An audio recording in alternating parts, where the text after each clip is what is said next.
वो series completion के ऊपर है. This is a new a series of lecture videos that I'm going to be starting on mental ability. This is going to be your third component of general ability overall. तो इसमें 4-5 चीज़ें हैं जो हमने cover करनी है, जिसके अंदर आपने देखा भी होगा कि आपके एग्जाम्स के अंदर कोडिंग के सवाल आ जाते हैं, डायरेक्शन सेंस के ऊपर आ जाते हैं, then you have series completion के ऊपर छोटे छोटे MCQs अगर कभी आ जाए तो, and moreover arithmetical reasoning, simultaneous equations, उनको सॉल्व करना, इंटरप्रेट करना, ये सारी चीज़ें जो है हम लोग मेंटल एबिलिटी में कवर करेंगे. So we going to be starting with series completion. That is going to be our first topic. तो आगे देखते हैं. एज द नेम सजेस्ट, इसके जो सवालात होते हैं that I have completely taken of from the internet. अगर आपको और इसकी प्रैक्टिस क्वेश्चन चाहिए तो आप देख सकते हैं. इसमें सिंपल एक सीरीज होती है, आपने इंटरप्रेट करना होता है उसको कि किस तरीके से एक नंबर दूसरे नंबर के साथ रिलेटेड है, and how what is the general overall pattern of this series. तो इसको आप स्टार्ट करें. If you look at this question, you have 7, 10, 8, 11, 9 and 12. ठीक है, तो वो सिंपल आपसे पूछ रहा है what number should come next. So as all of you know, I always start with the easier question first. तो सिंपल इसमें क्या है, 7 से 10 पे जाने के लिए what do you have to do? You have to add 3. 10 से 8 पे जाने के लिए you have to subtract 2. 8 से 11 पे जाने के लिए you have to add 3 again, and then from 11 to 9 you have to subtract 2 again, और फिर plus 3. अब 12 के बाद अगला जो होगा वो -2 होगा, which is going to be 10. So your answer is going to be 10. The number that is going to come next, इसके बाद वो 10 होगा. ठीक हो गया. अगला सवाल देखते हैं. इसमें आपकी ये सीरीज है 36, 34, 30, 28 एंड 24. आपको पता है कि 36 से 34 पे जाने के लिए -2 कर रहे हो आप, 34 से 30 पे जाने के लिए -4 कर रहे हो, 30 से 28 पे जाने के लिए -2 कर रहे हैं, 28 से 24 पे जाने के लिए -4. So you see that the pattern that is forming over here is -2, -4, -2, -4, और नेचुरली अगला जो होगा वो -2 का आएगा, which is going to be 24 - 2 is 22. ठीक हो गया. अच्छा जी, अब आपने सिर्फ ये जानना होता है कि सीरीज 1 किस तरीके से रहे हैं, क्या माइनस हो रहा है, क्या प्लस हो रहा है. You need to have a pattern. लाजमी होगा कि आपके पास कोई पैटर्न आ रहा होगा. ये बड़ा मुश्किल होता है, या बहुत कम एग्जामिनर देता है कि कोई पैटर्न फॉर्मेशन हो ही ना रही हो. सो आपको पैटर्न पता चलेगा तो फिर आप अगले नंबर को इंटरप्रेट कर सकेंगे. ठीक हो गया. You look at the third question. You have 3, 10, 101.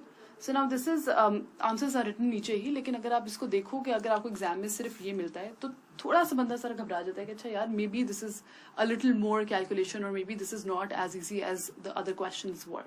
सो इसमें आप गौर करो तो कहो क्या रहा है कि 3 का स्क्वायर क्या होता है. 3 का square would mean 3 multiplied by itself. ठीक है. 9, 3 के स्क्वायर में 1 ऐड करो 10. तो ये अगला नंबर स्क्वायर करके +1 ऐड करो तो बन रहा है. देखते हैं. 10 का स्क्वायर करो तो क्या होता है, 10 से 101 पे जाते हैं. 10 × 10 विच इज 100. ठीक हो गया. 100 में आप प्लस करो तो 101 आपको मिल रहा है. So now you are getting, so now you know that there is a specific pattern. ठीक है. स्क्वायर करके 1 ऐड कर दें. इसी तरह 101 का स्क्वायर करेंगे, विच विल मीन 101 मल्टीप्लाई, ये स्क्वायर इधर होना चाहिए, मल्टीप्लाइड बाय 101. ठीक है. ये करके फिर आप +1 इसके अंदर ऐड करेंगे तो यू विल गेट 10202. ठीक हो गया. अच्छा जी, एक ये नंबर सीरीज होती है. दूसरी जो एक चीज होती है वो अल्फाबेट सीरीज होती है, जिसमें as the name suggest alphabets भी इन्वॉल्व होते हैं. ठीक है. ये हार्डली आपके MCQs में आते हैं, इसके अलावा इनका कोई इतना काम नहीं है. अगर आ भी जाए तो पहले तो मैंने बहुत कम इस तरह के सवाल देखे हैं. इसमें अगर आप देखें तो आपने 2 चीजें देखनी है. एक आपने देखना है कि अल्फाबेट की क्या सीरीज है, अल्फाबेट का क्या पैटर्न बन रहा है, और नंबर का क्या पैटर्न बन रहा है. जैसे आप इसमें देखें तो सबसे पहले आप नंबर को देखें. 2 है, then there is a blank जो आपने देखना है, फिर 8 है, 16 है, 32 है. अब आप देखें कि 8 और 16 पे जाने के लिए you have two multiplied by 2. 16 से 32 पे जाने के लिए भी आपको 2 से मल्टीप्लाई करना पड़ रहा है. सिमिलरली जब आप 2 यहाँ भी 2 से मल्टीप्लाई करेंगे तो 4 आ जाएगा, और 4 को मल्टीप्लाई बाय 2 करेंगे तो 8 आ जाएगा. तो आपको ये पता चल गया कि नंबर की जो सीरीज है वो मल्टीप्लाइड बाय 2 कर करके आ रही है. अब आप अल्फाबेट की सीरीज को देखिएगा. एक तरफ F है, फिर ब्लैंक है, फिर D है, फिर C है और फिर B है.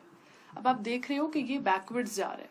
जिस तरह से यहाँ से आप देखो D से आप C में जा रहे हो तो आप -1 कह लो या -1 स्टेप कर लो, ठीक है। C से B पे जा रहे हो तो फिर भी आप -1 कर रहे हो।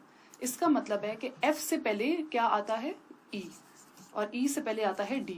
तो इसका मतलब E जो आपकी ब्लैंक में आएगा वो अल्फाबेट E होगा और नंबर जो होगा वो 4 होगा। So your answer is going to be E4, ठीक है। दिस इज अ क्वेश्चन जिसमें अल्फाबेट सीरीज भी इन्वॉल्व है।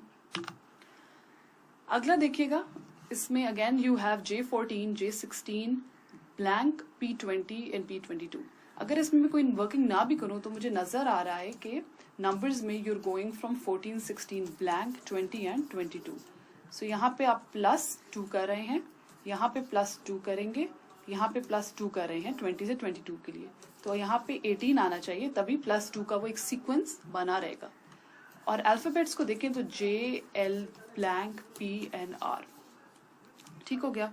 अब आप देखो कि J में क्या है, JKL, ठीक है। तो आप एक K यहाँ पे छोड़ रहे हो, L आ गया, ठीक है। उसके बाद L के बाद M छोड़ोगे तो यहाँ पे N आएगा, फिर O छोड़ दोगे तो P आएगा, और Q छोड़ दोगे तो R आ जाएगा। तो एक एक का फर्क करके आ रहा है। इसका मतलब यहाँ पे आपका जो अल्फाबेट है वो N होगा और नंबर जो होगा वो 18 होगा, ठीक हो गया। ये सेल्फ प्रैक्टिस के लिए कुछ सवालात हैं ताकि आप एक बार खुद से प्रैक्टिस कर लें। थोड़े से शायद हल्का सा कोई एक डिफिकल्टी लेवल इनका ऊपर हो, लेकिन ये इसलिए कि एक बार आपके हाथ से गुजर जाए, प्रैक्टिस कर लें तो आपको समझ आ जाए कि सीरीज का किसी भी तरह का सवाल है तो आपने उसको किस तरीके से सॉल्व करना है। I hope this was helpful and I will see you in the next lecture.